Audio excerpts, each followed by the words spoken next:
Alors dans les vidéos précédentes où on a commencé à parler de fluide, en fait on s'est un petit peu focalisé sur les fluides à l'état statique, à l'état d'équilibre si tu veux. C'est-à-dire que le liquide ne bougeait pas, on mettait un objet dedans mais on laissait atteindre l'état d'équilibre et on étudiait le système à l'équilibre.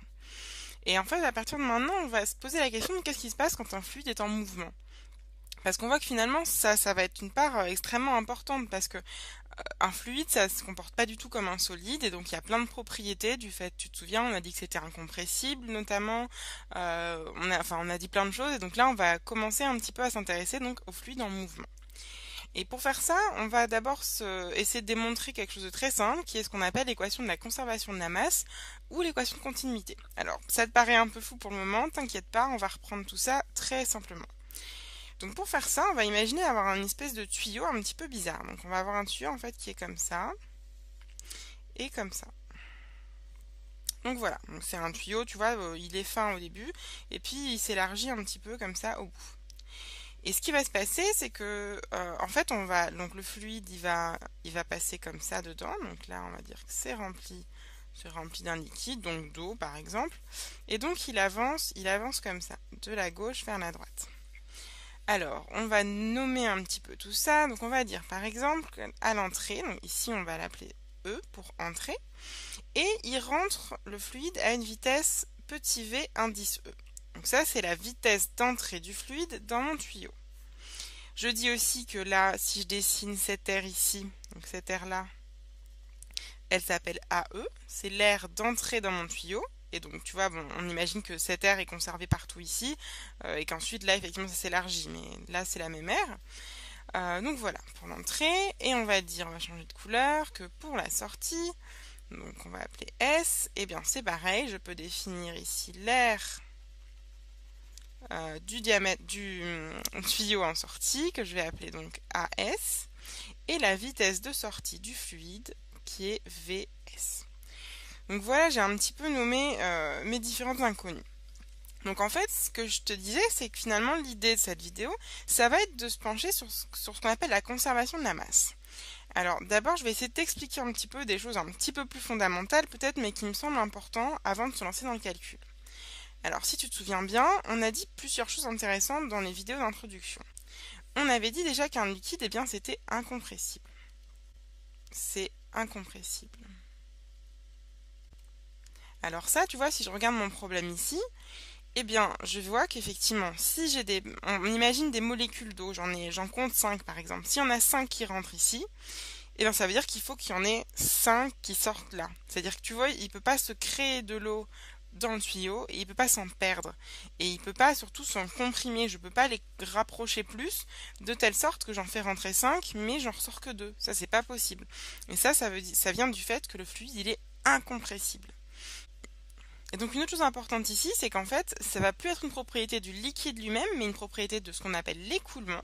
Donc c'est-à-dire à la fois de la nature du liquide et de la vitesse et de dans quoi ce fluide évolue. Eh bien, on va dire que notre écoulement, il est laminaire. Donc écoulement laminaire. Et alors ça, qu'est-ce que ça veut dire? Ça veut dire qu'en fait, c'est un écoulement qui se passe sans frottement. Ça veut dire, si tu veux, que les molécules d'eau, elles sont collées les unes aux autres et en fait, elles se poussent les unes les autres. Mais si je prends par exemple une molécule d'eau ici et une molécule d'eau ici et une molécule d'eau ici, eh bien plus loin, je vais les retrouver comme ça.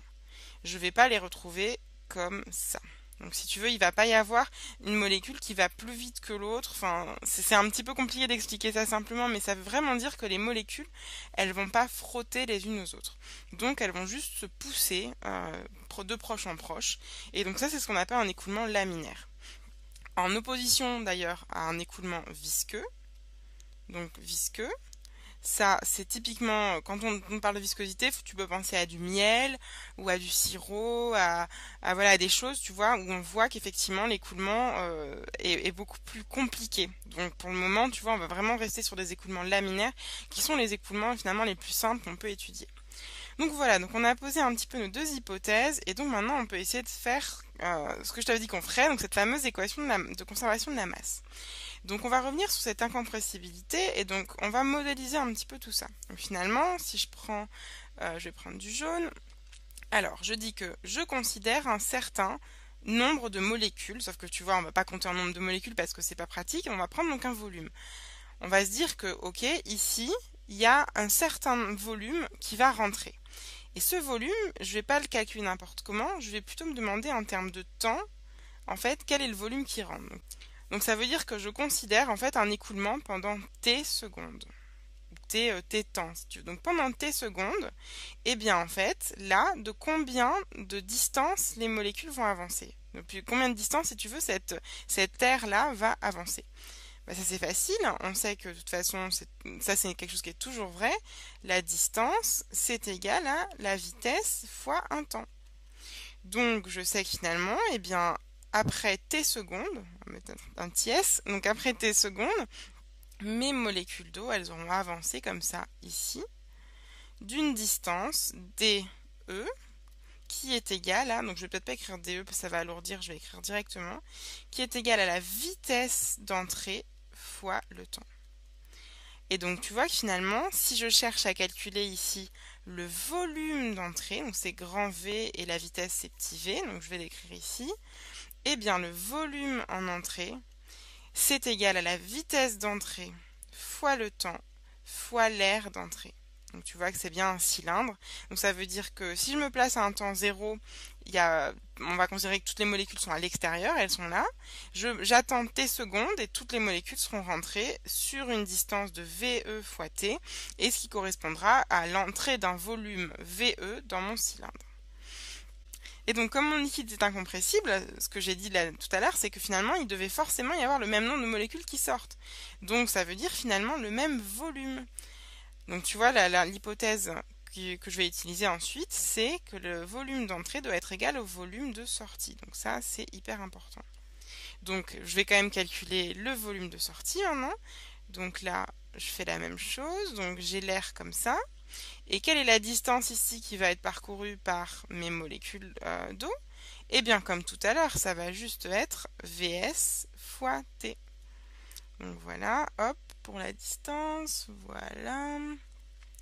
Et du coup, eh bien, ça veut dire que le volume Vs, donc je vais l'écrire directement là, donc le volume Vs, eh bien lui va être égal à la vitesse en sortie fois le temps fois l'air en sortie.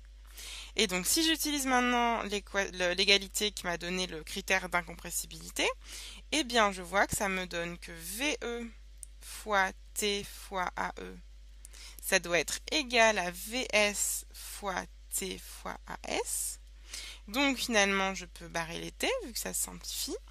Et j'obtiens ma fameuse équation de la conservation de la masse qui me dit que la vitesse d'entrée fois l'air d'entrée doit être égale à la vitesse de sortie fois l'air de sortie.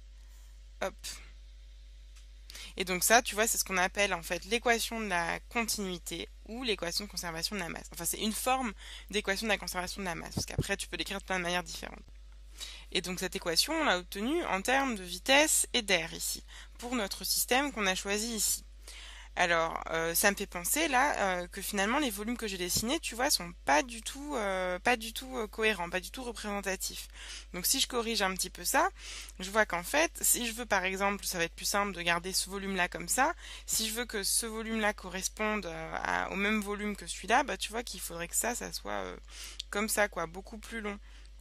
Et du coup, ça serait logique parce que finalement, ce que nous dit cette équation, c'est que si je vois que l'aire d'entrée est petite et que l'aire de sortie est grande, eh bien pour compenser, pour avoir l'égalité, il va falloir que la vitesse de sortie soit faible, c'est-à-dire que Vs fois T soit petit, et que la vitesse d'entrée, elle, soit grande, et que du coup, VE fois T soit grand, vu que T est le même.